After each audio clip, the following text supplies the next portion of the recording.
vous de peut-être sortir. Donc, si vous aviez tous le programme, donc vous savez que la conférence de... La communication des signaux de fumée à l'espace. Voilà. Je ne sais pas, Gérard, tu as quelque chose d'autre? Ah non, pas du tout. Étienne sera reprogrammé dès que possible. Voilà, sera programmé. Et on vous le dira. On va voir comment on peut le programmer. Bien, donc, ma foi, tant pis pour vous, hein, si vous l'aurez voulu. Et donc, je vous signale quand même que si jamais vous êtes déçus, étant donné que la soirée est gratuite, il n'y aura pas de remboursement. Donc, tant pis pour vous. Et de plus, Jean va fermer la porte à clé pour que personne ne puisse sortir. Bien. Donc, merci à vous tous d'être venus, c'est vraiment sympa. Vous savez que la pire des choses, c'est de faire une conférence devant une salle vide. Et là, ce n'est pas le cas ce soir, et merci à tous. Donc, merci sincèrement d'être venus. Et on a une pensée bien forte pour Étienne, que je remplace au pied levé. Bien sûr, ça ne sera pas le même genre de conférence, un peu moins scientifique. Et ma foi, comme je dis, il en faut pour tous les goûts. Alors, on avait proposé, soit on annulait, soit on maintenait. On a préféré maintenir, ça fait quand même un lien pour l'hiver, c'est sympa. Entre les amis du fan club, le club dont on se connaît, c'est quand même vachement sympa. Et puis, ce matin, j'ai dit à Michel, quand il m'a appelé, il m'a dit, j'ai dit, mais ça va faire court pour avertir tout le monde. Il m'a dit, écoute, on n'avertit personne, parce que si on avertit les gens, personne ne viendra. Non, c'est pas vrai, je rigole. Donc voilà, merci à tous d'être là. Alors, voilà le thème donc, de la conférence ce soir, la communication des signaux de fumée à l'espace. Alors bien sûr, c'est un thème un peu original peut-être, un peu inhabituel pour un club d'astronomie, mais vous verrez que finalement, il y a des passerelles entre les deux. Ça peut très bien se compléter, on va dire. Je dis compléter. Voilà, donc, alors pourquoi des signaux de fumée à l'espace? Eh bien, je vous l'expliquerai tout à l'heure. Alors, si j'ai voulu faire cette conférence, c'est que ça me tenait un petit peu à cœur, et il y a 3 raisons principales. La première de ces raisons, et vous m'en excuserez, elle est purement personnelle. Pourquoi? Parce que si c'était pour un conte pour enfants, je vous dirais, il y a de cela bien longtemps, et oui, il y a de cela bien longtemps, regardez mes cheveux blancs, j'ai passé un examen qui m'a permis d'avoir un diplôme qui m'autorise à utiliser un poste émetteur-récepteur qui est sur les bandes radio-amateurs, donc c'est pour faire de l'émission radio. C'est ce qu'on appelle une licence radio. Un peu comme vous utilisez une licence de conduite, qu'on appelle le permis, aujourd'hui, avant ça s'appelait une licence, et qui vous autorise à utiliser les infrastructures routières en toute légalité. Eh bien moi, cette licence radio m'autorise à utiliser des bandes de fréquences radio-amateurs en toute légalité. Et comme la fonction première d'un astronome amateur, c'est l'observation, eh bien la fonction première d'un radioamateur, c'est la communication. Et ici dans la salle, il y a un autre radioamateur, c'est Jean-Michel, qui est aussi radioamateur, qui a passé un examen également, comme moi, et qui est aussi radioamateur. Donc vous voyez, on est quand même 2 ce soir. Voilà, donc ça c'est la première des raisons. La deuxième raison, c'est la communication toute simple. La communication. On a l'impression aujourd'hui, n'est-ce pas Nina, avec ton téléphone, qu'on a inventé la communication. Eh bien non, la communication, elle est vieille comme le monde. Elle date depuis l'aube de l'humanité. Depuis que l'homme a un rôle à jouer sur la Terre, eh bien, il communique. Et bien sûr, depuis quelques années, c'est très très récent, on a l'impression que la communication, on l'a découverte, ça a pris un essor considérable avec l'avènement bien sûr d'Internet, avec les réseaux sociaux qu'on connaît tous, hein, surtout les jeunes, Facebook, Twitter et tout le monde en a entendu parler. Et tout ça, bien sûr, on a l'impression de le découvrir. Et encore plus récemment, avec un petit outil bourré de technologie qu'on a tous plus ou moins à la ceinture, ou dans la poche, ou dans le sac, et qu'on a pompeusement appelé le téléphone intelligent, le fameux smartphone. Ah oui, ça c'est quelque chose. Hein. Et ce qu'il a inversé les rôles, ce fameux smartphone. Avant, c'était l'homme qui est intelligent, qui utilisait le téléphone. Maintenant, c'est le contraire. C'est le téléphone qui est intelligent et qui utilise l'homme. Hein. Et il a une grosse capacité, ce smartphone, c'est qu'il peut siphonner l'intelligence de celui qui l'utilise. Et ça, c'est important. Voilà. C'est pas vrai? Merci. Voilà, donc voilà, ça c'est la deuxième raison. Et la troisième raison, là ça te concerne aussi, Jean-Michel. Tu vois que ce soir t'es à l'honneur. Et parce que si vous voulez, c'est un peu mieux en adéquation avec notre club d'astronomie. Parce qu'on va parler de conquête spatiale, j'aime pas bien ce mot, plutôt d'exploration spatiale, parce que conquête ça fait un peu militaire, d'exploration spatiale, on va parler d'astronautique, et on ne pourrait pas faire de l'astronautique et de l'exploration spatiale sans la communication. Quel serait l'intérêt d'envoyer une sonde sur la Lune ou des hommes, ou une sonde automatique sur Mars par exemple, comme il y en a actuellement, ou explorer les anneaux de Saturne, si on n'avait pas de communication avec ces sondes? Ça servirait strictement à rien. C'est comme si vous jetiez une pierre dans un lac pour dire je vais explorer le fond du lac. Vous savez très bien que la pierre va tomber, elle va rentrer dans l'eau, elle va se poser au fond, et puis vous aurez aucun retour, ça ne sert à rien. Donc la communication est importante. Et en plus, il y a une quatrième, j'en ai pas parlé, bien sûr c'est la passion. On a tous une passion pour quelque chose, mais moi c'est la communication. Voilà donc pour ces trois principales raisons. Alors, avant de commencer, un petit retour sur le titre, des signaux de fumée à l'espace. Alors l'espace, on y est dedans. Hein. Actuellement, avec toutes les sondes qui partent, les fusées, tout ça, on y est en plein dedans. Par contre, les signaux de fumée, j'ai triché un peu. Parce que les signaux de fumée ne sont pas, loin de là, le début de la communication. La communication a commencé bien avant. Mais si j'ai choisi les signaux de fumée, je l'ai fait un peu exprès parce que dans l'esprit des gens, les signaux de fumée, c'est palpable. On sait un peu ce que c'est.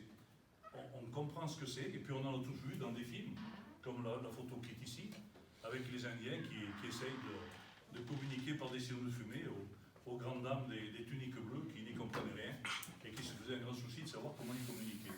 Donc voilà le pourquoi des signaux de fumée. Mais on verra que ça a commencé quand même bien avant.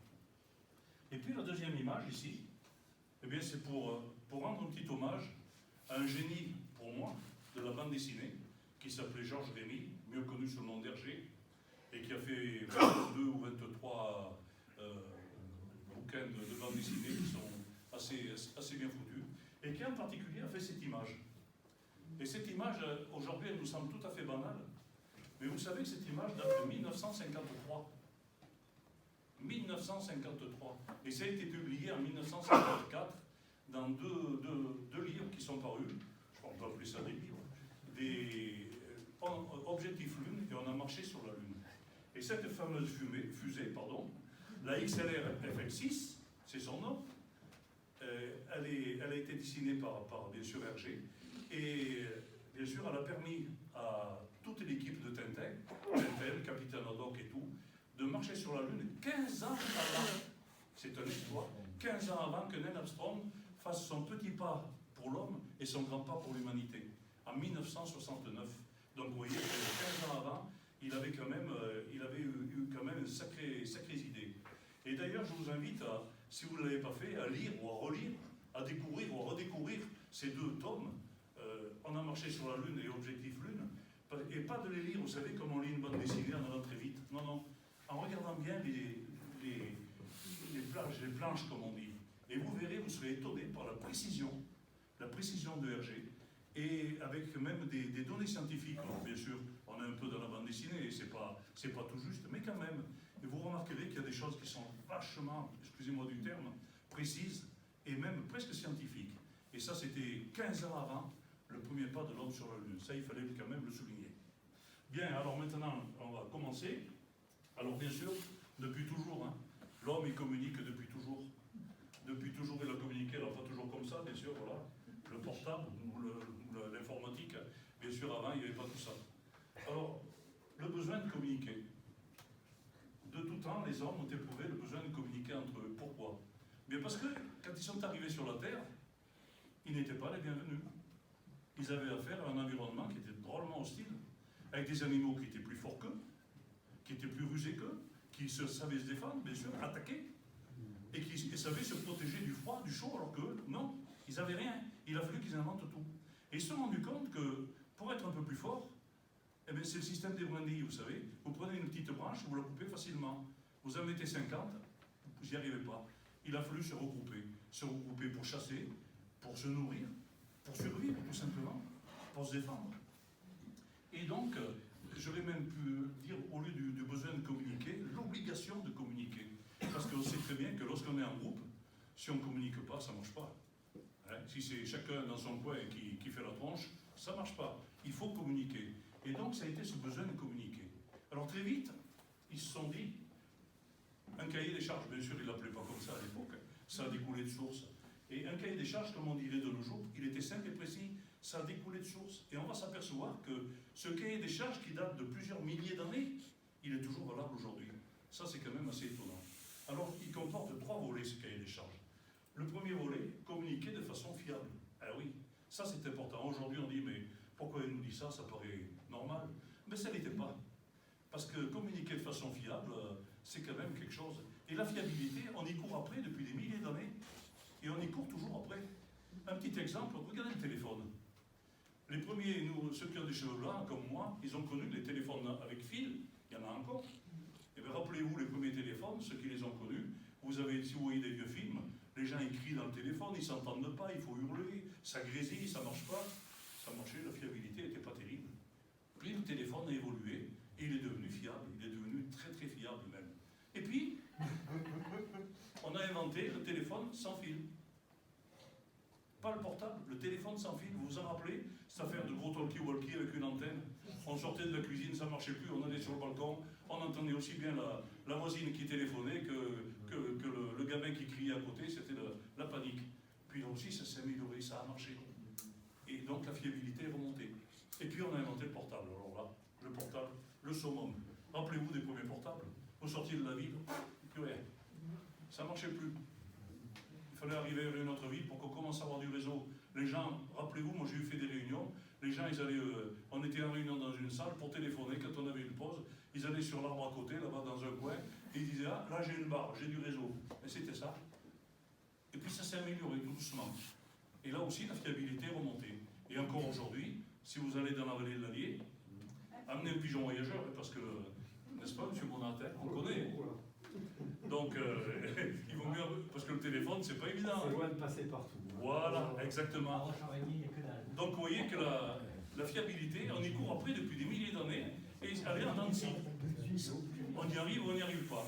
Alors, le deuxième volet, communiquer à grande distance et à distance. Et oui, c'est bien d'être fiable. Mais si c'est pour parler à 3 mètres ou à 10 mètres, c'est pas la peine. Alors, on peut mettre un ampli, on montera quelques mètres de plus, mais ça ne suffit pas. Alors ça, par contre, on y est arrivé à peu près. On peut communiquer maintenant, on prend son téléphone, on peut communiquer à l'autre bout de la terre, ça étonne plus personne. Mais ça a été un sacré challenge. Et il a fallu du temps pour y arriver. Et le troisième volet, communiquer rapidement. Parce que ces deux-là, ils sont bien, mais s'il faut 15 jours pour communiquer, c'est pas évident. Et vous verrez tout à l'heure un exemple, mais ça n'a pas toujours été le cas. Et là aussi, on y court après. On y a couru après. Alors, la première façon de communiquer, eh bien, c'est la nature qui nous l'a dit. La nature nous l'a donné, tout simplement. Je vais vous montrer 2 exemples, 2 petits dessins. 2 petits dessins. Si vous les voyez sur un magazine ou dans un livre, vous allez passer, vous n'allez même pas y faire attention. Et vous allez voir que si on les analyse un peu, ces petits dessins, qui sont tout simples, eh bien, on peut les faire parler et ils vont nous dire beaucoup de choses. Le premier, le voilà. Un monsieur, il est bien de sa personne, costume cravate, c'est pas dans des cavernes. Et donc, qu'est-ce qu'il fait ce monsieur? Eh bien, il envoie un message, il communique, il émet. Et puis on voit qu'il ouvre la bouche. On fait tout ça quand on veut parler plus fort, on ouvre la bouche. On essaye d'amplifier le son pour que celui qui est à l'autre bout l'entende. Et puis regardez ses mains, on l'a tous fait ça. Personne ne l'a appris, on ne nous l'a pas appris, ça se fait simplement, naturellement. On met ses mains en porte-voix pour donner une directivité au son, pour que le son ne porte pas à droite à gauche. Donc on essaye de le ramener, et c'est l'antenne directive. Le deuxième, la petite fille. C'est à elle que je ne sais pas si elle se fait engueuler, mais c'est elle qui reçoit le message. Eh bien oui, qu'est-ce qu'elle fait? Elle le reçoit. On voit qu'elle reçoit le son. Regardez sa position. Les yeux écarquillés, figés. Là, bien sûr, elle ne bouge pas. Elle est figée, mais on l'a tous fait, ça aussi. Eh bien oui, on essaye de ramasser tous nos sens, tout ce qu'on peut, pour essayer d'amplifier le son qu'on reçoit. Et regardez sa main aussi. La main en porte-voix. Pardon, pour agrandir le pavillon de l'oreille. Tout simplement, mais comme l'autre, pour rendre le son directif, pour améliorer la directivité du son. Et bien là, on avait tout inventé, et on en est toujours là. Ici, on a un émetteur, un amplificateur, une antenne d'émission directive, avec les mains en porte-voix. Ici, on a un récepteur, un amplificateur de réception, et une antenne réceptrice directive. Vous en avez sur l'autre toit, ça peut être une parabole, une antenne de télévision, c'est plus une directive, on appelle ça une directive en langage radio. Et bien voilà, la nature nous avait donné les clés, il ne restait plus qu'à l'améliorer, et la technique est passée par là après derrière. Mais oui, la nature avait tout donné. Mais tout ça c'est bien joli, mais il y a un problème. Le délai de petite vitesse, eh oui, parce que le son se déplace à 1200 km/h. Et il a un gros inconvénient, le son. C'est que le son, qu'est-ce que c'est? C'est une vibration de l'air. Et la vibration de l'air, eh bien, elle s'atténue, parce que l'air oppose une résistance. Quand vous roulez en voiture, pour rouler à une certaine vitesse, vous sortez votre main, la main va partir à l'arrière, parce que l'air oppose une résistance. Et il oppose une résistance au son également. Et le son s'affaiblit très vite. C'est un peu comme j'ai mis une pierre lancée dans l'eau. Vous lancez une pierre dans l'eau, il y a des ronds concentriques qui vont se faire. La pierre, ça va être l'émetteur. Et puis les ronds, au début, ils sont jolis, ils sont bien formés. Et plus on va, plus ils s'agrandissent, plus ils sont diffus, et puis ils disparaissent complètement. Après, il reste que des bribes, comme quelqu'un qui parle de loin, et qu'on entend que des bribes, on dit, je ne comprends pas ce qu'il dit. On entend que des bribes de paroles. Mais c'est exactement pareil. Alors là, on a dit, il y a un problème, parce que c'est bien de parler, c'est bien de se comprendre, mais on ne va pas loin. Alors il faut trouver autre chose. Et devant ce constat, donc, il fallait trouver une autre forme de communication. Il fallait garder celle-là, mais il fallait trouver autre chose. Et bien là encore, la nature est venue à notre secours. Il y a des gens quand même qui observaient, même s'ils étaient dans une caverne, de temps en temps ils sortaient, ils observaient. Et ils observaient quoi? Les orages. Eh oui, ça on l'a tous fait. Quand on est des fois avec son gamin, on dit regarde un peu l'orage. Tu vois l'éclair? Écoute bien, on va compter. Et vous comptez 1, 2, 3, vous dites 300 mètres secondes. On a compté 3 secondes, l'orage est à 900 mètres. 1 kilomètre à peu près. Et bien voilà, les orages donnèrent la première indication. On voit l'éclair instantanément, même à grande vitesse, même à grande distance, pardon, alors que le son nous arrive bien après.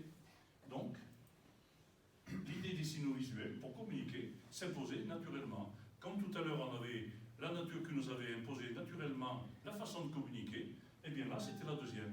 Rester à le faire, joindre, communiquer. Et là, ça a été notre paire de manches. Alors, à partir de ce constat, et avec l'évolution des techniques, bien sûr, alors là, il y en a eu des inventions, et des farfelus, hein. Il y a eu de tout et n'importe quoi. On voulait bien faire des signaux visuels, les signaux de fumée. Eh oui, voilà les signaux de fumée qui arrivent.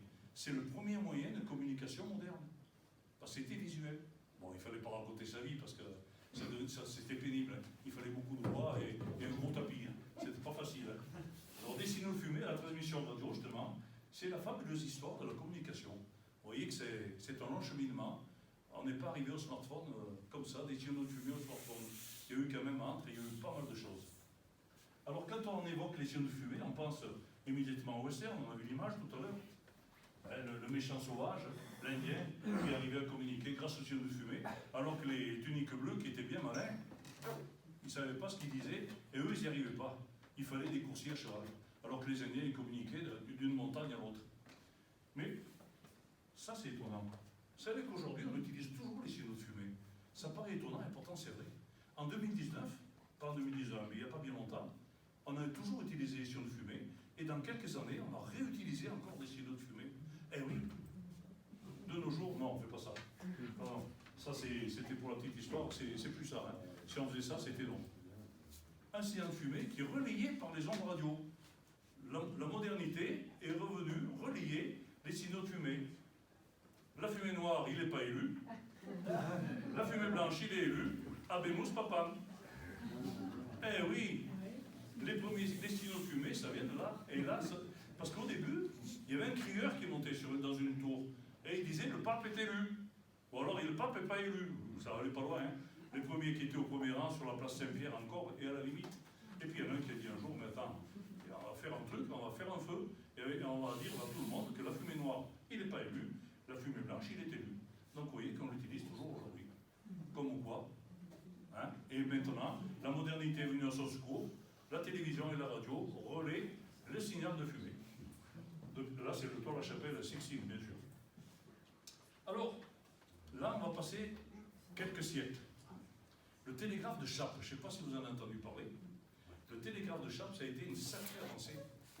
Le télégraphe de Chappe, c'était juste après, M. Chappe, il a eu une idée en pensant justement aux signaux de fumée. Il a dit, il faut se baser sur les signaux visuels. Donc, comment on pourrait faire? Ce système visuel de communication, il fut mis au point donc par Claude Chappe, un ingénieur français, contemporain de Napoléon, et vous verrez que ça a son importance, basé sur les gestes humains. Eh oui, il s'est dit, quand un paysan va dans son champ et qu'il voit son copain qui est à 500 mètres là-bas, il ne va pas lui crier « Salut, comment vas-tu » Il va passer gosiller là, il lui fait « Bonjour ». Voilà un signal visuel, « Bonjour ». S'il veut qu'il vienne, il lui dit « Viens ». Si, il peut faire aussi autre chose, on ne va pas en parler là. Mais c'est aussi un moyen de communication. Donc vous voyez que c'était basé là-dessus, et ce fut une véritable révolution dans le monde des communications. Il permettait de transmettre des informations sur de très grandes distances par l'intermédiaire de relais qu'on appelle les tours de Chappe. Il y en a encore, vous pouvez les visiter. Vous allez sur Google, vous tapez tour de Chappe et vous verrez qu'il y a des endroits où il y en a encore. En 1794, vous voyez que c'est pas vieux, 1794, c'est le 18e, fin du 18e, c'est pas vieux du tout. Un message entre Lille et Paris fut transmis en 2 minutes pour 250 km, c'était la véritable révolution. On n'avait jamais vu ça. Et certaines tours étaient distantes de quelques 12 à 25 km. Malheureusement, la nuit, pas terrible. Hein. Il y avait du brouillard, pas terrible non plus. Hein. Et puis en plus, ça luttait contre le chômage, parce que dans chaque tour, il y a 2 personnes. On va le voir tout à l'heure. Il y avait 2 opérateurs. Un opérateur qui manipulait la tour, et un autre avec son longue vue qui regardait les tours précédentes. Et il y a ce monsieur, Napoléon. Alors lui, il a fait beaucoup pour Chappe. Parce que comme ils étaient contemporains, Napoléon a dit, moi ça m'intéresse ça. Mes armées qui sont à l'autre bout, parce qu'on avait envahi pratiquement toute l'Europe, et mes armées qui sont à l'autre bout là-bas, je voudrais bien communiquer avec elles. Et il s'est servi du télégraphe de Chappe. Et grâce à Napoléon, on a couvert la France de tours de Chappe et toute une partie de l'Europe occupée. Et c'est Napoléon qui a fait ça, et ça lui a permis de remporter de très très grandes victoires. Et ses ennemis, les ennemis de la France de l'époque, l'Empire austro-hongrois, eh bien, ils ont dit il faut faire quelque chose. Alors voilà les fameuses tours de Chappe. Voilà comment ça se présentait. Alors là, je vous en ai mis 3 modèles différents. Alors vous voyez, c'est tout simple. Une barre horizontale, 2 barres verticales qui représentent les bras, et la barre horizontale qui représente la ligne des épaules. Tout simplement. Et on manipulait ça à l'intérieur d'une tour par des systèmes de câbles, et on faisait manipuler ça. Et là-dessus, on avait inventé un code, Chappe avait inventé un code, et donc dans ces tours, il y avait un opérateur qui était à l'intérieur, qui décodait le message pour l'envoyer, et qui manipulait ces trucs, et puis il y avait le deuxième opérateur avec sa longue vue, qui regardait l'autre tour, ce qu'il disait, et une fois qu'il avait dit, l'autre il transmettait, et ici, il y avait un monsieur qui était là-dessus, avec sa longue vue, et il faisait pareil, et de tour en tour, comme ça, premier message, Paris-Lille, à 250 km en 2 minutes. C'était quand même assez rapide. Bien sûr, il ne fallait pas « Salut, comment tu vas? Hier soir, j'ai bien mangé. Il y avait du cassoulet à midi. » Non, il ne fallait pas dire ça. Hein. Il fallait que je sois compressé. Alors voilà ce qu'a fait M. Chappe. Voilà M. Chappe ici, en photo, sur un timbre-poste. Et regardez un peu ce qu'il avait inventé. C'était quand même quelque chose de pas mal. Le télégraphe de Chappe. Vous voyez qu'il y a toutes les lettres de l'alphabet et les 10 chiffres.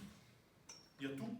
Et avec ça, on pouvait écrire des mots, des petits mots. C'était pas quand même bien long, mais quand même, on pouvait inventer ça. C'était un sacré truc. Hein. C'était quand même, il avait mis quand même au point quelque chose d'assez compliqué et d'assez complexe. Hein. Et vous verrez que ça a une incidence pour la suite. Alors, là, il y a un truc qui est assez rigolo. Parce qu'un jour, il y a un dessinateur, il n'y a pas de la photo, un dessinateur qui s'est mis pour dessiner le Mont-Saint-Michel. Et il l'a dessiné exactement comme il l'a vu. Il y avait des gens qui ramassaient des coquillages, il y avait une charrette avec un cheval. Et puis le Mont-Saint-Michel. Et regardez ce qu'il y a à la cime du Mont-Saint-Michel. Il y a le télégraphe de Chappe. Il n'y a pas l'archange Saint-Michel qu'on connaît aujourd'hui, doré. Il y avait un télégraphe de Chappe. Je ne suis pas sûr qu'aujourd'hui, on lui donne l'autorisation. Hein. Ça, c'est pas évident. Hein. Et comme le Mont-Saint-Michel était bien placé, c'était extrêmement plat, et bien il souriait de très loin. Et donc le Mont-Saint-Michel servait de relais à un télégraphe de Chappe. Il y avait 2 opérateurs à l'intérieur. Je ne sais pas s'ils étaient ecclésiastiques, mais en attendant, ils y étaient. Et là, il y a le bon Dieu qui veillait sur eux. Donc, vous voyez, Chappe colonisait les monuments. Il en a colonisé d'autres comme ça, et il a fait ça. Alors, les idées de génie, je vais vous passer une petite animation. Vous allez voir. Alors, les idées de génie, quand on faisait un courrier, on l'envoyait, on faisait une lettre, on l'envoyait. on l'a donné à un coursier qui partait à cheval et qui se promenait. Mais ça n'arrivait pas toujours parce que des fois en cours de route, le cheval, il était KO et le pauvre, il n'en pouvait plus. Et il fallait faire autre chose. Alors voilà. Et un jour, ce monsieur, Claude Chappe, il se promenait. Et il est passé à proximité d'une école. Et il a vu des enfants qui jouaient à se faire des signes. Et il a dit, tiens, ça me donne une idée. Vous voyez? Et voilà. Et voilà sa tour de Chappe, comment elle a été basée. Alors comment ça fonctionnait? Eh bien, je vous l'ai dit, il y a un opérateur qui faisait bouger tout ça. Et qui faisait bouger un peu toutes ces trucs. Et on arrivait à faire, vous voyez, ça tournait avec une flèche pour indiquer comment ça marchait. Un opérateur en haut qui faisait manipuler les systèmes. Et un opérateur, l'autre, qui regardait la tour précédente. Voilà. Et il se transmettait des messages comme ça. Et de tour en tour, voilà une montre, et ainsi de suite. Et comme ça, jusqu'à arriver à la destination. Et Paris-Ville, 250 km, 2 minutes. Alors, 2 minutes, avec le système Chappe. Vous voyez le petit cheval qui court 3 jours. Et puis, vous allez voir les soldats qui vont arriver. Les fameux soldats de Napoléon qui étaient intéressés, les voilà qui arrivent. Parce que lui, ça devait être drôlement intéressé, tout ça. Oui, et donc c'est grâce à ça que le télégraphe de Chappe a pris son essor. Et bien sûr, alors comment ça marchait? Un exemple, par exemple, ici, voilà. Alors ça voulait dire, par exemple, la page 60. Ça voulait dire la ligne 6. Et puis, on se remettait dans un truc, on disait, les ordres qui suivent sont urgents à transmettre. Voilà le télégraphe de Chappe, comment ça fonctionnait. C'était quand même des choses très, très, très concises. Malheureusement, la nuit, c'était pas évident. Alors voilà. Donc ça, c'était un petit truc qui était intéressant. Alors il y en a eu partout en Europe. Parce que les... Hein? Des LED. Dehors. Un petit conduit avec la brède ou... Ah ouais, oui. Et souffler dessus. C'est un appel à l'aide. Et comme je vous ai dit que Napoléon avait conquis une grosse partie de l'Europe, mais les autres pays qui n'étaient pas encore conquis par l'armée française, ils se sont dit, mais nous, on ne va pas rester là, on n'est pas plus bêtes que les Français. Voilà, un autre système de Chappe qui n'est pas en France, mais ce n'était pas un système de Chappe. Alors celui-là, il était fait avec 6 panneaux qui pivotaient. En voilà un autre, un peu plus compliqué, avec 10 panneaux, celui-là. Et vous voyez qu'il est récent, parce que, enfin, il est toujours en état. Vous voyez la tour moderne à côté. Et donc, ça aussi, c'était basé sur le système de Chappe. En voilà un autre, celui-là, beaucoup plus simple. Donc, chaque pays avait un peu inventé son truc, avec son code à lui, et avec son système de codage un peu particulier. Et bien là aussi, tout à l'heure, on a eu les signaux de fumée qui sont toujours utilisés. Le télégraphe de Chappe, il est toujours utilisé aujourd'hui. Et tous les jours, il est utilisé par la SNCF. Ça, c'est un panneau qui bouge. Ça, c'est un panneau qui pivote. Eh bien, ça vient de là. Le télégraphe de Chappe, il a laissé quand même, vous voyez, il a laissé des petites réminiscences, hein, et il y a toujours ça qui est utilisé. C'est assez curieux. Donc, vous voyez que les signaux de fumée, le télégraphe de Chappe, et on en verra encore. On verra des trucs qui remontent à très longtemps et qui sont toujours utilisés de nos jours. Alors, Chappe, il n'a pas eu de peau, vraiment pas. Parce qu'il aurait fait ça quelques années avant, il aurait eu un succès phénoménal, beaucoup plus long. Mais là, il n'a pas eu de peau parce que l'ère moderne, elle a fait l'électricité, et oui. Et vous allez voir que tout ça, ça se télescope. Je vous ai dit Chappe, 1794, la première liaison. Il prit un essor extrêmement rapide grâce à Napoléon. Mais le télégraphe électrique était arrivé. Et ça a sonné le glas. Et il est monté très vite, mais il est redescendu très vite. Après, on dit Chappe, on n'en veut plus. On est passé au télégraphe électrique filaire, avec des poteaux et des fils. Et là, on l'utilise encore de nos jours. Hein. Le long des lignes SNCF, vous avez toujours des fils. En Normandie, vous avez des films qu'on voit, les cow-boys dans le Far West qui plantent des poteaux avec des fils. Et bien, il y en a toujours. Bon, maintenant, c'est du téléphone, mais à l'époque, c'était ça. Et vous voyez que 1845, entre Paris et Rouen, vous voyez que ça se télescope, tout ça. 1794, 1805, la mort de Chappe. 1845, 40 ans après, on en était déjà là. Ça allait très très vite. Alors, la diffusion a été très large d'électricité, et là c'est parti. Alors comment ça fonctionnait? Mais tout simplement, voilà une ligne télégraphique aérienne, hein, avec, c'était simple, hein, une batterie, un manipulateur, on envoyait un genre de parasite sur la ligne, et puis ici, on avait un rouleau de papier avec un stylo encreur qui faisait des points et des traits. C'était du morse, de la graphie qu'on appelle, on va le voir. Et grâce à ça, eh bien, on pouvait lire ce qui se passait. Et donc ça, après, on n'avait plus de limite de distance. Et en plus, le gros avantage, il pouvait faire nuit, il pouvait faire du brouillard, ça marchait quand même. Donc Chappe, on l'a mis à la poubelle. Alors, je vais vous passer un petit film qui ne dure pas très longtemps et qui va vous faire voir, comme ça a été vite, voilà ce qui s'est passé. Mince. Excusez-moi.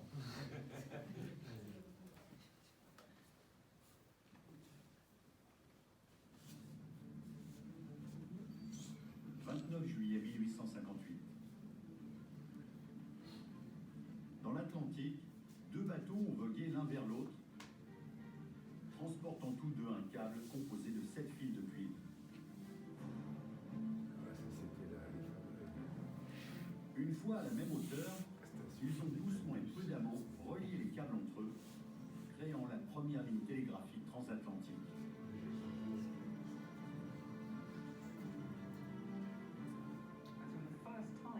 Pour la première fois, l'Europe et l'Amérique se sont retrouvées reliées par un câble électrique. Et elles pouvaient s'envoyer des messages.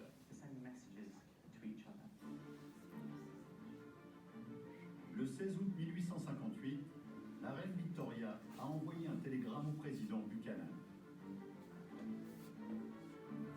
En tout, le message de 99 mots a mis 17h40 à être transmis, ce qui paraît extrêmement lent aujourd'hui.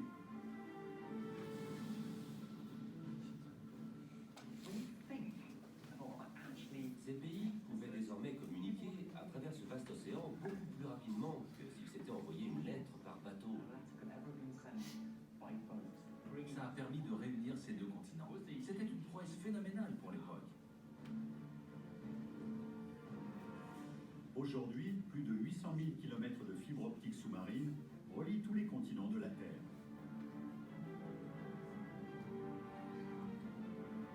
Ce réseau de communication a doublé ces 5 dernières années. L'Asie du Sud-Est, Moyen-Orient, Europe de l'Ouest 3 est un bijou de technologie. C'est un câble sous-marin qui s'étend sur près de 39 000 km et qui relie 33 pays, de la Belgique au Japon. L'équivalent de 200 milliards de mots sont envoyés par ce câble à chaque seconde. Donc vous voyez que ça a été vite. Alors abonnez-vous si vous voulez pas, tant pis. Le premier message, vous voyez, 1858, 1845, 1858, vous voyez que tout ça va très très vite.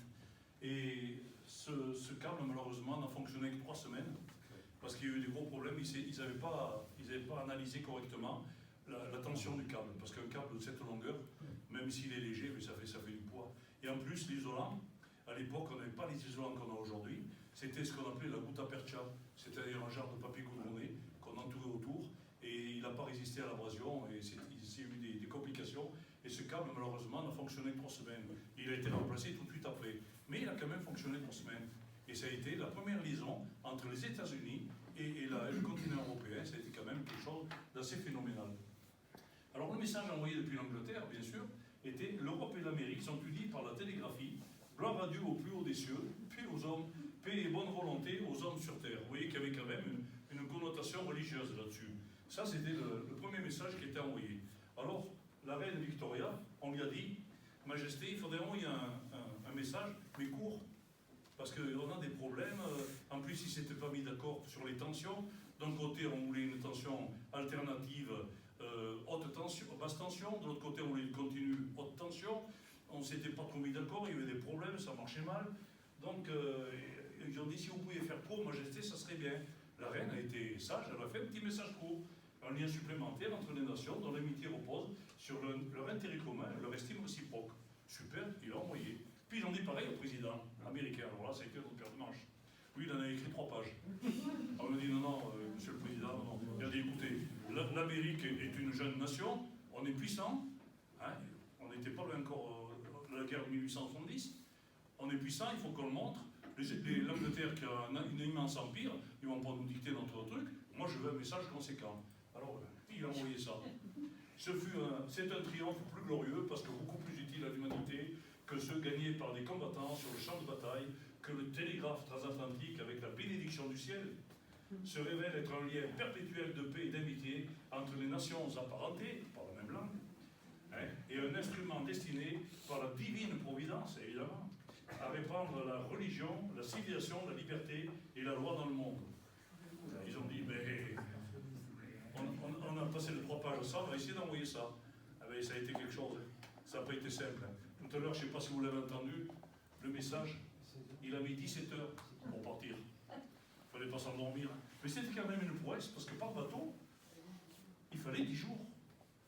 Et le message après, on a dit, mais c'est bon, on va l'ouvrir au public. Ouais, au public. 100 $ or, c'était une véritable fortune pour un message de 20 mots. C'était une véritable fortune à l'époque. La foule était surexcitée. À New York, vous savez, les petits papiers qu'on balance, ils étaient tellement contents qu'ils ont foutu le feu à l'hôtel de ville. Comme quoi, oui, il y a toujours des dommages collatéraux.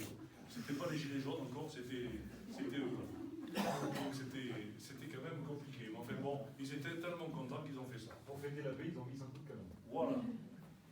Donc la radio, c'est une histoire universelle. La découverte de la diffusion des ondes radio n'est pas le fait d'un seul homme, bien sûr. Samuel Morse qui a inventé la télégraphie, on l'a vu un peu tout à l'heure, on va en parler un peu plus. De nombreux inventeurs de plusieurs pays ont contribué à son développement. Il faut savoir que jusqu'en 1906, c'est le XXe siècle, c'est pas le Moyen-Âge. Hein. La radio n'était que télégraphie et pas encore phonie. Phonie, c'est la voix. On n'avait pas trouvé le moyen de faire passer la parole par les ondes radio. Et personne n'avait encore trouvé ce moyen. Et c'était comme ça. Donc, qu'est-ce qui s'est passé? Une application, la graphie. Tout à l'heure, il y avait M. Claude Schaap. Et bien là, il y en a un autre qui va arriver. Samuel Morse. Le Samuel Morse. Et il a fait comme Claude Schaap. Il a dit, je vais inventer un code et on pourra faire des messages un peu plus longs que celui de Schaap. Et vous voyez que lui, c'était beaucoup plus complet. Il a fait toutes les lettres, les chiffres de l'alphabet, les chiffres abrégés, signes de ponctuation, tout ça. Et la graphie est toujours utilisée de nos jours. Moi, quand j'ai passé mon examen radio, j'ai appris la graphie. Donc je sais, enfin je le savais parce que depuis le temps que je ne l'ai plus utilisé, mais ça s'utilise toujours. Ça s'utilise toujours. Et vous voyez, ce truc, c'est par des traits et des points. Alors vous voyez, par exemple, le A, c'est une impulsion courte et une impulsion longue. Et ainsi de suite. Le B, c'est le contraire, c'est une impulsion longue, 3 impulsions courtes. Et ainsi de suite. Voilà le Morse, comment on le fait. Et il y a tout ça, on peut faire tout ça. Alors comment on l'envoie? Tout simplement ce qu'on appelle une pioche. Bon, ça c'est une ancienne. Hein. Il suffit d'appuyer là-dessus, on fait contact avec le bas, et ici on raccorde les fils, et on envoie une impulsion. Alors suivant qu'on appuie vite ou qu'on appuie long, eh bien on fait un trait ou on fait un point, tout simplement. Alors il y a des méthodes plus modernes maintenant. Voilà un manipulateur qu'on utilise avec le pouce et l'index. D'un côté on envoie les points, de l'autre côté on envoie les traits. Alors, le fameux SOS, tout le monde le connaît celui-là. Vous voyez, S, 3 points. Le O, 3 traits. Et le deuxième S, 3 points. Il était facile. On a pris ça parce que c'était très facile. Et ce signe de détresse fut mis pour la première fois en 1912. Vous voyez, c'est pas vieux. C'est pas le Moyen-Âge, encore une fois. Hein. C'est pas le temps des Indiens. Hein. Regardez, 1912. Bien qu'il y en ait encore des Indiens, il y en a toujours. La signification pourrait être Sail our souls, sauver nos âmes. Ou Sail our ship, sauver notre bateau, parce que c'était surtout utilisé dans la marine. La marine utilisait beaucoup ça. Donc c'est pour ça qu'on avait pris ça. Ça pouvait dire sauver nos âmes ou sauver notre bateau. Les deux se rejoignent. Parce qu'ils sauvent le bateau, on sauve les âmes. Et ce tout nouveau code de détresse, donc qui était encore peu connu des opérateurs, vous allez voir que là aussi, ça se télescope, les années viennent de plus en plus étroites. Il a remplacé le CQD. Alors pourquoi CQD? Parce qu'en langage Morse, graphie, CQ, on dit en anglais, ça veut dire j'appelle. Quand vous appelez quelqu'un, quand on fait de la graphie, de la radio, on envoie CQ, ça veut dire j'appelle. Et puis derrière, on met ce qu'on veut dire. Et CQD, ça veut dire appel de détresse. D pour détresse, distress. CQD, appel de détresse. Oui, c'était compliqué à envoyer. Le C, le Q, le D, c'était pas facile. On a préféré le SOS. Et voici le SOS. Alors là, le SOS, je vais vous faire entendre. Vous allez le voir et l'entendre parce qu'on peut le faire en lumineux et on peut le faire en... Voilà.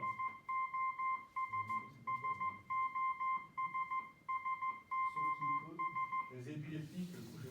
Voilà. Et vous voyez, donc on peut le faire en signal lumineux ou en signal sonore. Donc ça veut dire SOS.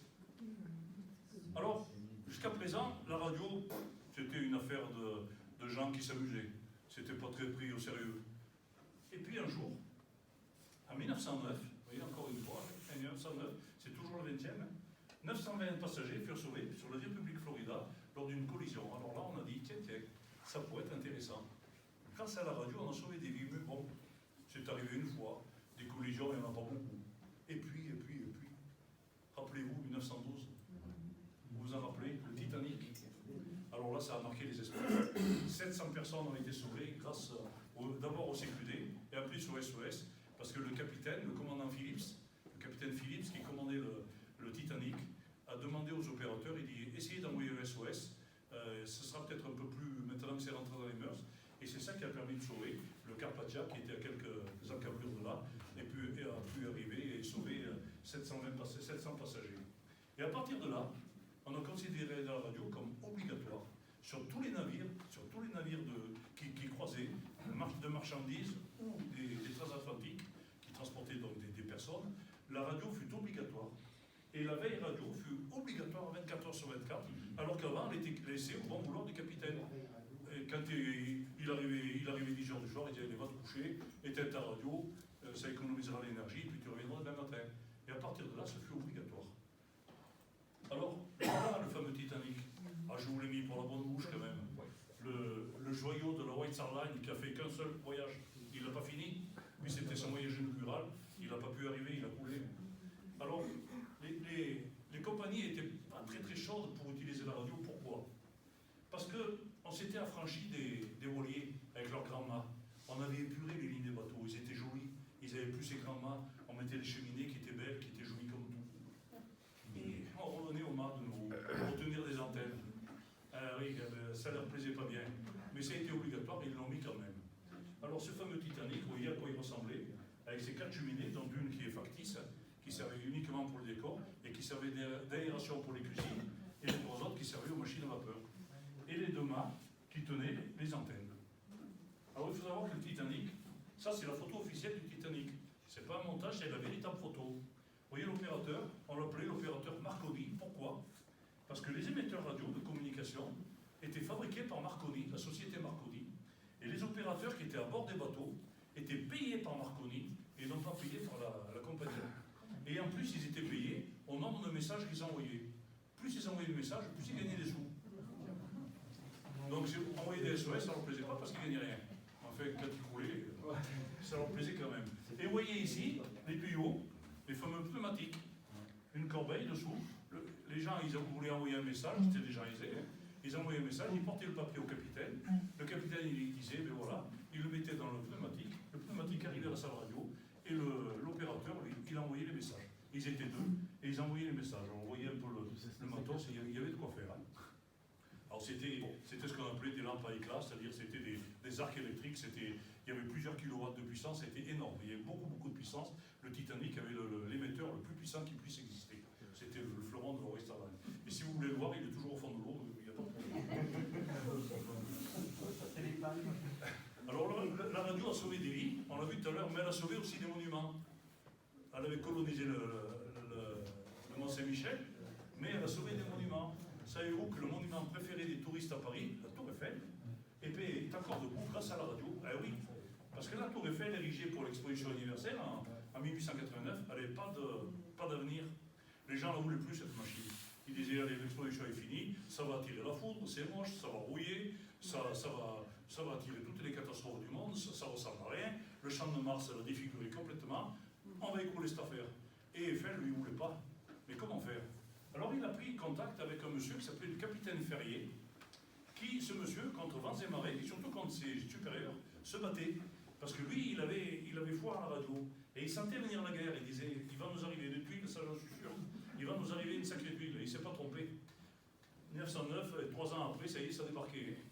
Et donc il a dit, il faut faire quelque chose. Mais par contre, ses supérieurs ne lui donnaient pas d'argent. Et Eiffel a été loin, il a dit, écoute, fais ce que tu veux, moi je te finance. Il n'y a pas de problème, je te finance. Je suis sûr que ça va me servir, je te finance. Alors Ferrier, il a dit, eh bien, ok, je suis partant. Et il a équipé la tour d'antenne, on va le voir. Et il a fait des essais. Il a même fait des essais avec un avion. Alors là, ses supérieurs ont été éblouis.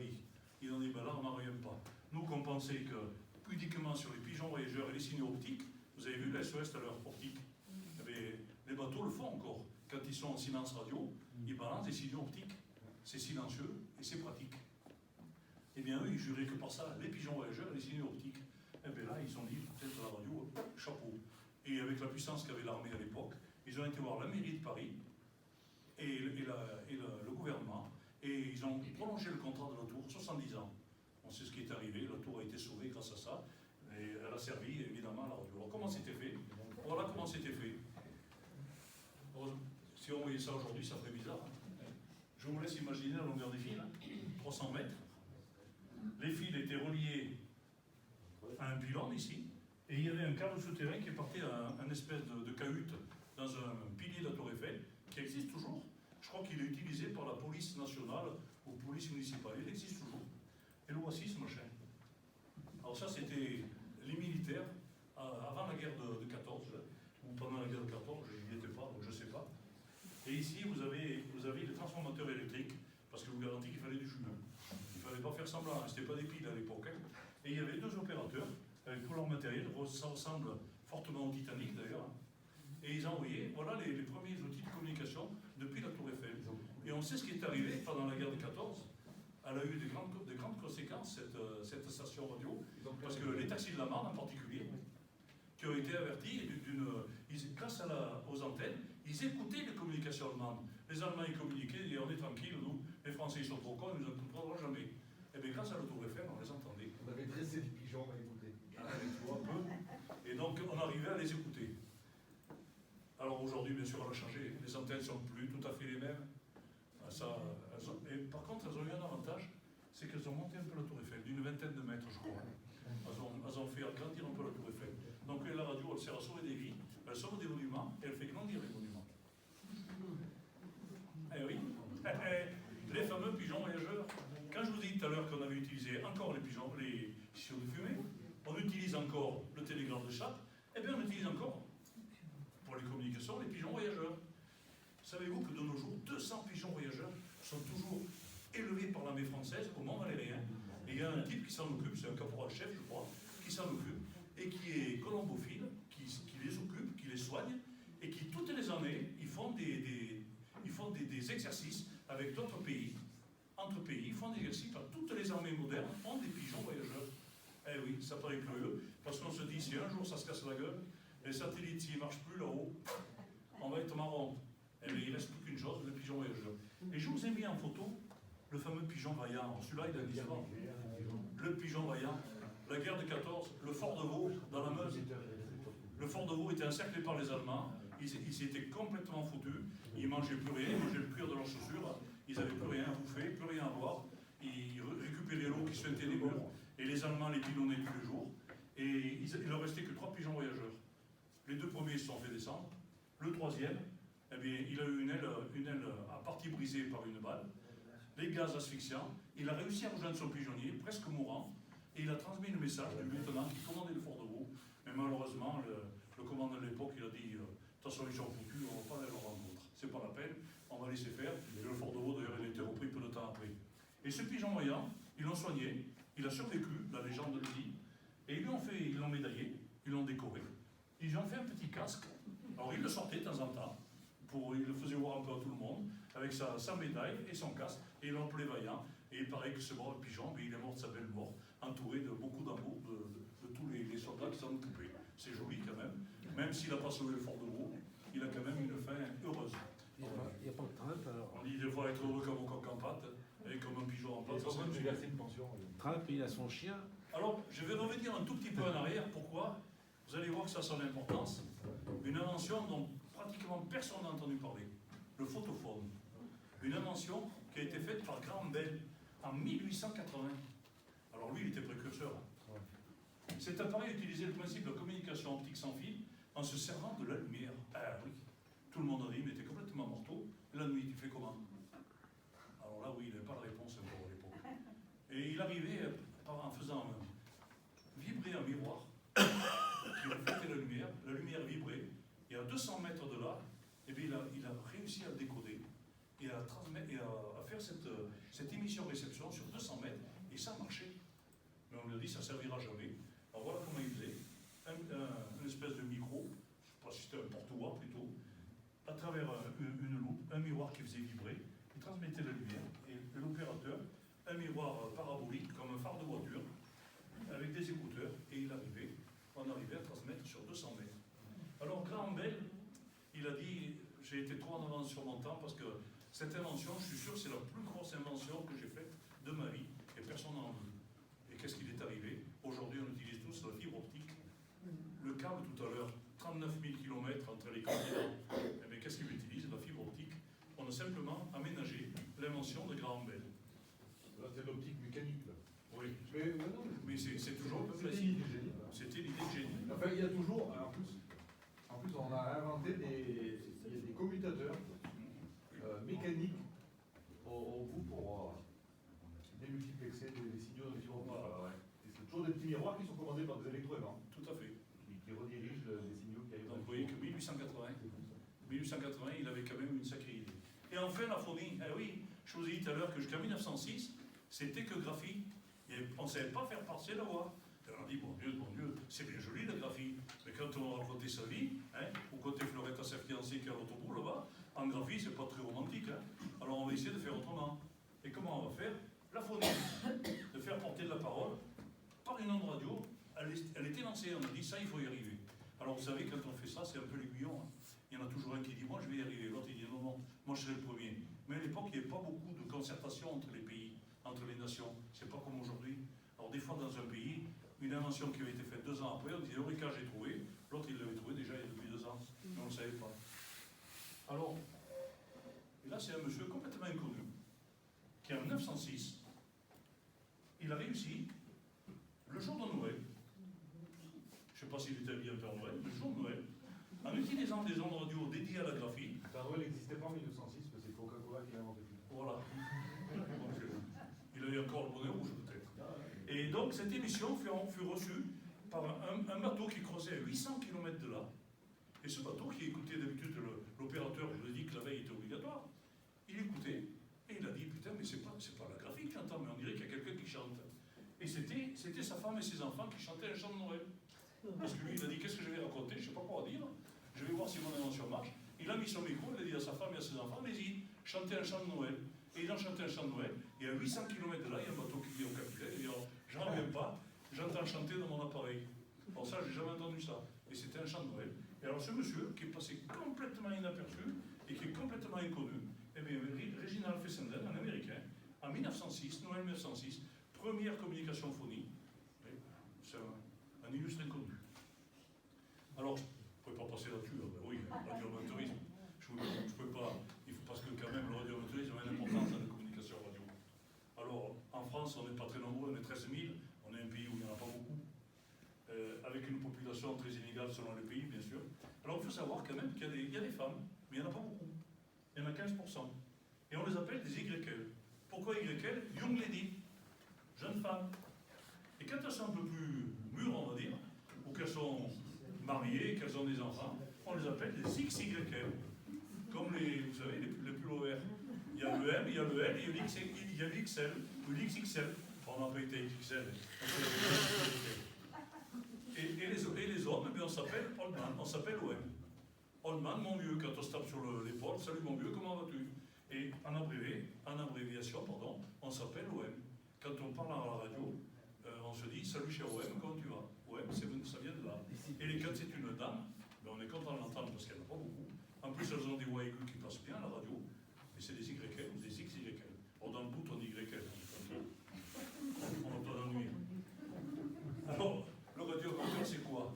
Eh bien, c'est tout simplement une personne, je vous l'ai dit tout à l'heure, passionnée par la communication.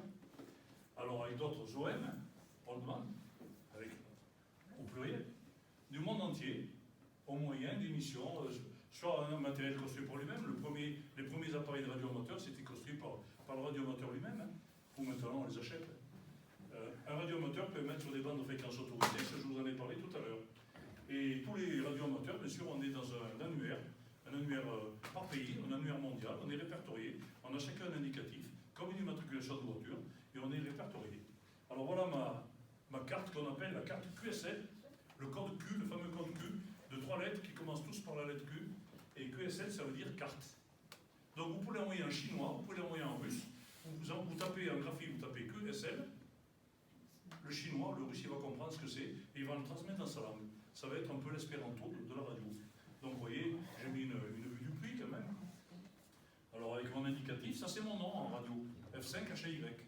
C'est mon nom qui a été attribué par l'administration quand j'ai passé l'examen. Mais ça te va bien. Ça va bien, merci. T'as bien une tête Jean-Michel, de c'est 5 DQX. HY. Jean-Michel, c'est DQX. Voilà, chacun son indicatif. Et donc après on met avec quoi on émet et toutes les choses. Des Gaulois. Et cette carte, on se l'envoie entre radioamateurs quand on a fait le contact. Pour confirmer le contact, on envoie une carte. Je vous en ai mis quelques-unes, vous pouvez les regarder tout à l'heure. On se les envoie et derrière on met un petit mot sympa, un petit mot gentil. Voilà. Alors on les envoie pas, on met pas un thème pour l'envoyer en Russie ou quoi. On a un bureau qui centralise tout à Tours. Et donc on envoie juste, ça coûte qu'un envoi local à Tours. Et puis le bureau de Tours, après le dispatch, il y a des accords entre pays. Et les pays se font passer des cartes pratiquement gratuitement. Alors voilà, ici, vous voyez qu'il y a d'autres cartes QSL. Vous voyez, ça, ce sont les activations qu'on a fait en Haute-Loire. Alors vous avez en haut, par exemple, TM5 Paul pour Polignac. On a fait une émission radio depuis le château de Polignac. On a fait connaître le patrimoine. TM5P8 pour le Puy. Il faut toujours qu'il y ait 3 lettres, donc Puy, ça allait bien. On a fait le château de Chalancon. Ici, c'était le Dic d'Aiguille. Là, ARL pour Arlande. On a fait le château d'Arlande. Ici, LAF pour Lafayette.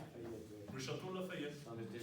Et vous voyez que sur le donjon de Lafayette, on nous avait laissé mettre une grande antenne. On avait en haut l'autorisation de mettre une antenne. Et on a eu le plaisir de contacter beaucoup d'Américains qui connaissaient tous Lafayette et qui étaient ravis. Et on leur a envoyé cette carte QSL. Et là, ils étaient vraiment contents d'avoir contacté Lafayette. Pour eux, c'était vraiment, vraiment génial. Alors voilà ma station. Elle est un peu un bordel. Ça, c'est le matériel pour l'émission. Oui, oui. Ceux qui ne sont pas contents viennent déranger. Voilà un poste émetteur, il y en a plusieurs, vous voyez. Un amplificateur, il y a beaucoup de choses et il y a beaucoup de bazar. Ça, c'est ma station personnelle, disons. Avec les micros, bien sûr. Ça, c'est le téléphone. Voilà. Et donc, vous voyez, ça remonte à vieux, le radioamateur, 1907. Hein. Et en 1914, à l'ordre de la Grande Guerre, il y en avait 23. Pas bien nombreux. Et il faut savoir que il y a une chose quand même, les radioamateurs, ça nous a permis, moi je me rappelle, ça remonte à une quarantaine d'années, où il y avait encore l'URSS qui était fermé, la Chine qui était fermée, la Corée du Nord qui était encore plus fermée qu'aujourd'hui. Ils avaient énormément de radioamateurs et ça leur permettait de communiquer. Alors vous voyez, c'est un radioamateur qui s'appelait F8AB, qui est décédé aujourd'hui, qui effectua la première liaison transatlantique en ondes courtes en communiquant avec un Américain qui s'appelait Schnell. Je ne sais pas bien américain, ça veut dire rapide, on a la chance. Et il faut savoir aussi qu'en 1961, c'est pas vieux, hein, juste après c'est pas vieux après Sputnik, hein. Les radioamateurs avaient fabriqué, ils étaient plus intelligents que moi, ceux-là, ils avaient fabriqué un satellite et qu'ils ont envoyé qui était opérationnel. Alors, vous voyez un poste fabriqué à l'époque par un radioamateur, avec les lampes d'émission, la bobine, et par contre, il ne fallait pas y mettre les mains, hein, parce qu'il y avait de la tension, il y avait 3 ou 5 000 volts. Quand vous preniez ça, je vous garantis que ça vous saviez ce que vous aviez touché. Et là, un poste moderne, bien entendu, qu'on peut voir aujourd'hui, qu'il y a dans les stations, c'est un peu comme celui que j'ai. Donc voilà un peu les... Et puis toutes les télés, heureusement qu'il n'y a pas de télé à l'époque, parce qu'avec ça, toutes les télés du quartier, Là-bas, oui, c'était assez intéressant. des parasites. Alors la radio, c'est un tout. La radio, la télégraphie, la TNT, les premières émissions fournies jusqu'au smartphone actuel. Elle est partout autour de nous. Si on n'est plus dans le radio, ben, on serait presque au Moyen-Âge, plus de télécommande, plus de radio, plus de télévision, le bip de la voiture, ça n'existerait plus. Tout ça, des millions d'applications qui nous rendent la vie de tous les jours plus facile. Et c'est vrai quelle autre invention, aussi jeune, a été autant utilisée. Alors on continue ou on arrête là? On continue? Vous n'êtes pas fatigué, ça va? Je vous parle pas trop? Bon. Alors on va passer à la radio à l'espace. La deuxième partie. Alors bien sûr la photo est un peu truquée, vous vous en doutez. C'est pas Jean-Michel qui va me contredire.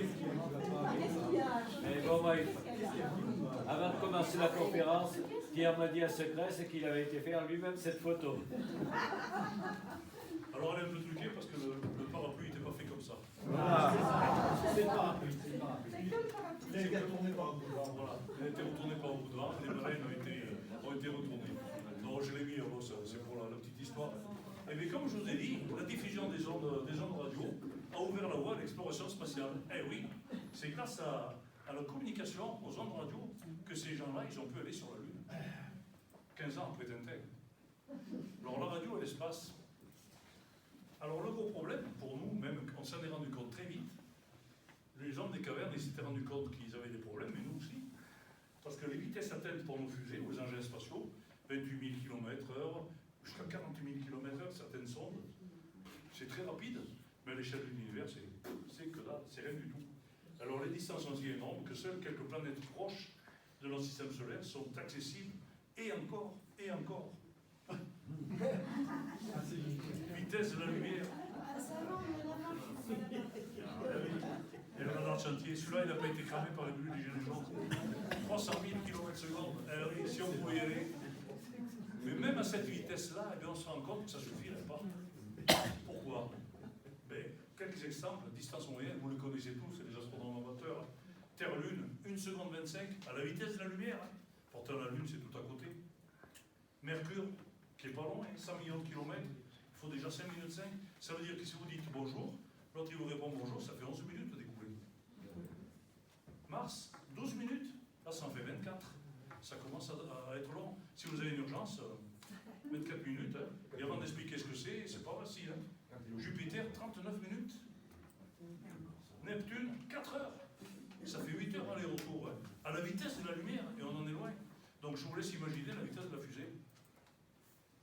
Le Soleil, on l'a tous entendu, 150 millions de kilomètres, il met plus de 8 minutes à nous atteindre, la lumière du Soleil. Ça veut dire que le jour où il s'éteindra, on sera encore 8 minutes pour bronzer. Et cette vitesse nous permettrait, comme je l'ai dit autrefois, de partir déjeuner sur Neptune et de rentrer pour le dîner dans la même journée. 4 heures aller-retour, ça serait bon. Partez pour le petit déjeuner, vous allez manger, et vous pouvez revenir, c'est bon. Vous êtes là pour le dîner du soir. Et ça vous aura fait un joli voyage. Alors, malgré cela, comme j'ai mis cette vitesse, elle serait bien suffisante pour visiter l'univers, bien entendu. Elle nous permettrait quand même de dire bonjour à des étoiles proches, se trouvant à quelques années-lumière, 4,2 pour Proxima du Centaure. Si vous partez à 2, vous allez bien vous entendre. Ça fait 8 ans aller-retour. Un peu plus de 8 ans, à la vitesse de la lumière. Et ça, c'est bien sûr Proxima du Centaure, photographié par le télescope de Hubble. Donc vous voyez que c'est pas évident du tout. Et là, on se rend compte qu'on est bien malin, mais malheureusement, on est coincé. Alors là, bien sûr, il y a le fameux vaisseau d'Han Solo dans Star Wars. Lui, il allait à la vitesse de la lumière, mais nous, on n'y est pas là. Donc, si vous avez la solution, je vous invite à déposer le brevet tout de suite. Votre fortune est faite. Si vous arrivez à faire déplacer un corps humain ou une navette spatiale ou quoi que ce soit, ou une boule de pétanque, à la vitesse de la lumière, dites-le tout de suite, votre fortune est faite. Parce que les anciens avaient bien réussi à trouver le moyen de transporter la parole sur une onde radio. Peut-être que vous arriverez à faire ça. Hein. Je dis ça aux jeunes, pourquoi pas. Alors on arrive bien sûr à la fin, à la conquête spatiale. Eh oui. Des signaux de fumée à l'espace. On y est à l'espace. La conquête spatiale, là aussi, c'est pas vieux. Sputnik, lancé en octobre 57. Vous voyez, 57, on a marché sur la Lune en 69. C'était 12 ans avant. Son nom Sputnik veut dire compagnon de route, 58 cm de diamètre. Jean-Michel vous en avait parlé. 83 kg. Sa seule transmission, il ne racontait pas sa vie, c'était bip, bip, bip. Mais là, les Américains sont tombés de leur chaise, on dit putain, mais les Russes aussi nous ont pas fait photo. Il faut qu'on réagisse vite, vite, vite, vite. Eh bien, il faut savoir quand même que Astérix, la France, on n'était pas loin à l'époque. 65.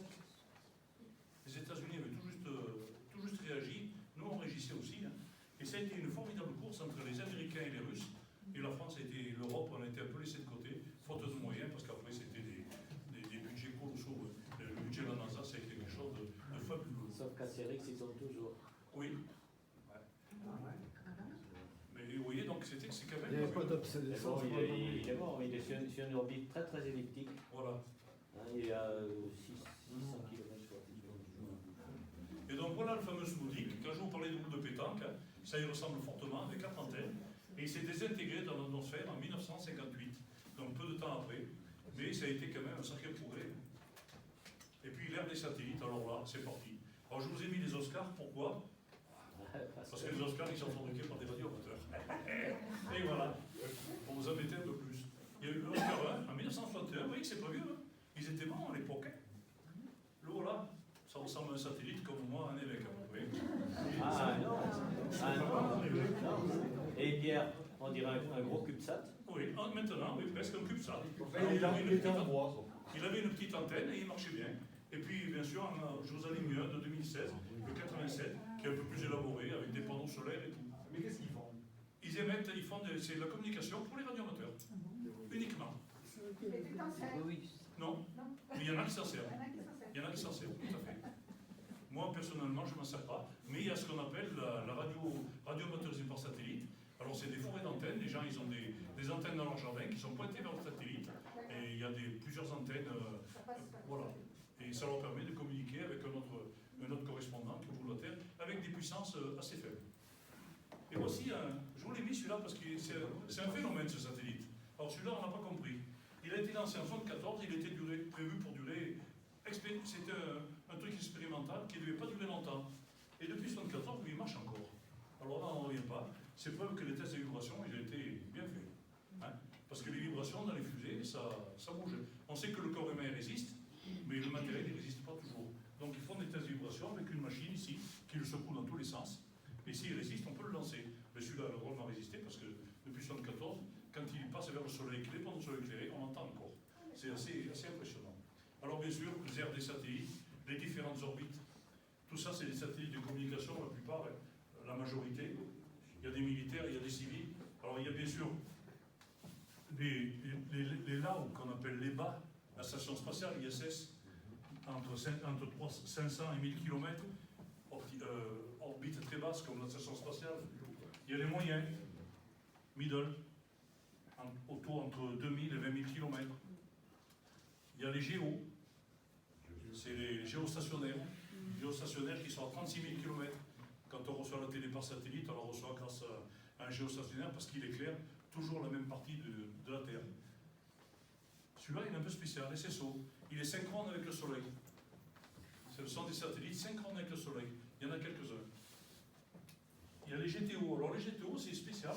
Ils ont une orbite, vous voyez, qui est vraiment bizarre, qui est très très basse et qui monte très très haut, jusqu'à 36 000 km, et qui passe à des orbites jusqu'à 200 km, très très basses. Il y en a quelques-uns aussi, pour des applications particulières. Et puis bien sûr, il y a une thèse de libération qu'on connaît. Alors là, je vous dirai, on ne va pas ici ce que ça veut dire. Hein. Les LAO, les médiums, les géostationnaries, les SSO qui sont synchrones avec le Soleil. Et vous voyez, le satellite synchrone vous passe quotidiennement au-dessus d'un lieu et d'une heure solaire identique. Il est synchrone avec le Soleil. Les GTO, c'est pour passer en géo après. Voilà. Alors là, j'ai dit que ma station n'était pas rangée, mais je trouve qu'elle était pas mal rangée, moi. Parce que alors là, j'en aurais honte à leur place. Alors ça a été fait un peu exprès quand même, hein, parce qu'il y a beaucoup de matériel qui se promène, qui normalement est rangé, mais quand même, regardez un peu tout le tour. Regardez ce bazar. La station, elle a 20 ans, hein. Elle tourne depuis 20 ans, mais il y a un sacré bazar. Hein. Et c'est vrai qu'il y a du bazar là, hein. Et c'est pas rangé, mais ça marche. Ça marche. C'est déjà pas mal. Ça prend pas feu non plus. Ça prend pas feu. Alors un exemple de communication spatiale, c'est les liaisons entre l'ISS et la Terre. L'ISS est une orbite basse, 400 km. Et elle est rapide, 28 000 km. Ceux qui sont venus au BES, on l'a vu passer, hein. On la voit passer. Et elle passe quelques minutes au-dessus de nous. Mais ça ne dure pas longtemps. Par contre, on peut l'entendre. J'ai amené ici un petit appareil. Vous allez voir, il n'est pas gros. C'est un petit talkie-walkie. Et bien, qu'un petit talkie comme ça, on peut recevoir la station spatiale. On la reçoit même très très bien. Et j'ai entendu Thomas Pesquet, par exemple, quand il parlait, je l'ai entendu là-dessus. Et bon, il faut regarder les heures de passage. Et s'il y a des communications, celles-là qui sont utilisées sur des fréquences radioamateurs, parce que tous ceux qui montent dans la station spatiale sont radioamateurs, on leur demande de passer l'examen, ils n'en ont pas besoin, hein. Ils sont largement au-dessus. Hein. Et donc, ils émettent avec des fréquences claires, ils émettent avec des collèges en particulier, et on peut les recevoir sur un petit appareil comme ça. Ça, c'est un appareil qui vaut très cher, 39 €, c'est chinois. Hein, avec, comme quoi. Pierre, si t'es pas radio Si, tu peux écouter. Tu peux écouter. Et pour pas lire. Alors, ici, la Terre, par contre, la station spatiale, elle a besoin d'être entendue en permanence. Alors qu'on la reçoit que pendant 2 minutes, quand elle passe 2 ou 3 minutes, on la voit bien quand elle nous baisse là-haut. Alors comment on fait pour pouvoir discuter? Mais tout simplement, la station spatiale communique avec un satellite géostationnaire à 36 000 km. Et si le satellite n'est pas au-dessus de la Russie ou de l'Amérique, par exemple, il y a 7 géostationnaires qui sont dédiés à la station spatiale et les communications se passent de l'un à l'autre jusqu'à ce qu'on arrive à celui qui éclaire la partie du globe qui nous intéresse. Et grâce à ça, eh bien, on a une communication permanente avec l'ISS. Voilà, tout simplement. Alors voilà le fameux géostationnaire qui éclaire toujours le même endroit de la Terre. Donc ça, c'est un avantage, parce que si vous aviez, par exemple, la réception de télévision par satellite et que l'antenne soit obligée sur le satellite, ça serait un sacré bazar. Et puis, vous ne la recevriez pas longtemps en plus.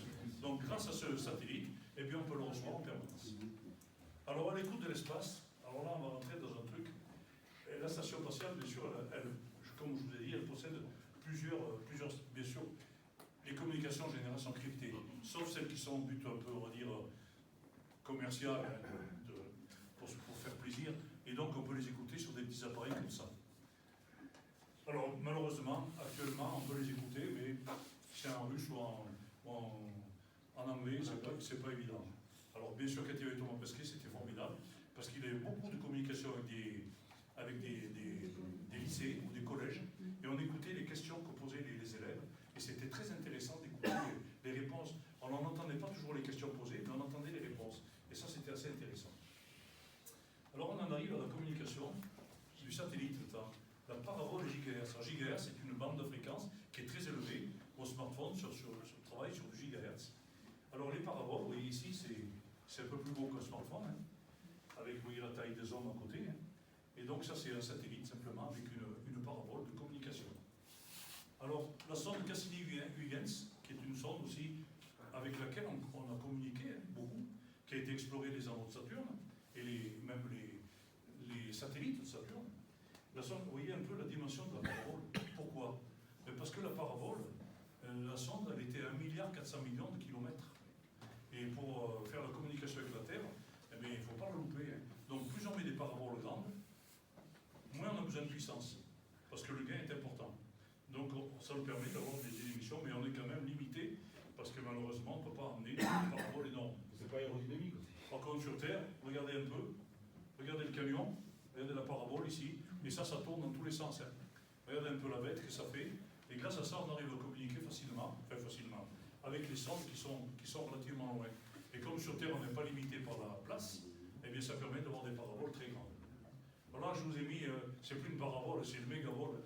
C'est la plus grande qui existe de la communication, 70 mètres de diamètre. Elle est bien sûr à la NASA, et elle permet de communiquer avec des sondes qui sont extrêmement lointaines, et ça permet toujours de les recevoir et d'avoir toujours des communications avec elles.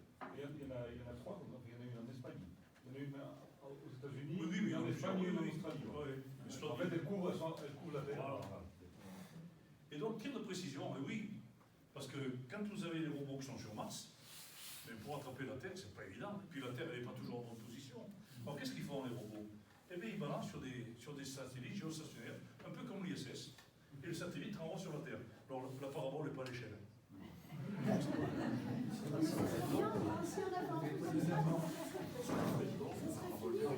Ça ferait un peu grand. Donc vous voyez, c'est quand même un tir de précision. Je vous laisse imaginer la technique qui est mise en jeu. C'est quand même assez phénoménal. Là, c'est de la communication de très très haut niveau. Et tout ça grâce aux ondes radio qui ont été découvertes, vous voyez, c'est pas très vieux. Et tout ça, vous voyez où on en est maintenant. Le temps s'est rétréci. On a passé des milliers d'années où elle a bougé, et puis en quelques dizaines, centaines d'années, eh bien, ça s'est tout télescopé. Alors, un souvenir, ah oui, Apollo 11, Eagles. 1969, Eagles, avec le LEN. Et pourquoi il y a deux antennes? Eh bien, tout simplement, deux antennes paraboliques. D'ailleurs, regardez comme elles sont petites. Pourquoi? Ben parce que la Terre est pas loin. Il n'y a pas besoin d'une grosse parabole. Pour la louper, la Terre, il faut être manche. Hein. Et il y a deux paraboles, et regardez, elles ne sont pas orientées pareil. Parce qu'il y en a une qui communique avec la station qui tourne autour, et l'autre qui communique avec la Terre. Tout simplement. Voilà pourquoi donc, on avait les deux sortes de communication. Donc c'est Eagle en 1969. Alors la radioastronomie, alors là on va rentrer dans un truc. L'univers nous parle, reste à décoder. Parce qu'on s'est aperçu, avec les grandes oreilles qu'on a sur Terre, on a dit, mais on reçoit des vibrations qui viennent du monde, on ne sait pas d'où. Et on va essayer de décoder ça. Et puis on a dit, qui sait, peut-être qu'un jour on entendra un bruit qui n'est pas naturel, qui sera émis par une intelligence artificielle. Alors ça c'était le grand truc, ça y est, les Martiens débarquent. Et dans ce but, on a envoyé des plaques Pionnier sur des sondes Pionnier en 72 et 73. Et ces sondes Pionnier, elles naviguent toujours. Elles sont sorties du système solaire. Elles commencent à sortir du système solaire. Alors on ne communique plus avec elles. C'est fini, elles sont trop loin. C'est terminé. Il faudrait être sur Neptune, ça serait peut-être bon, Pluton. Alors on y arriverait peut-être. Alors ces plaques Pionnier, qu'est-ce que c'était? Alors la plaque Pionnier, ça a été une grande invention. Dans les années 70. Là voilà la fameuse plaque Pionnier. Alors là, celui qui a fait ça, il était malin.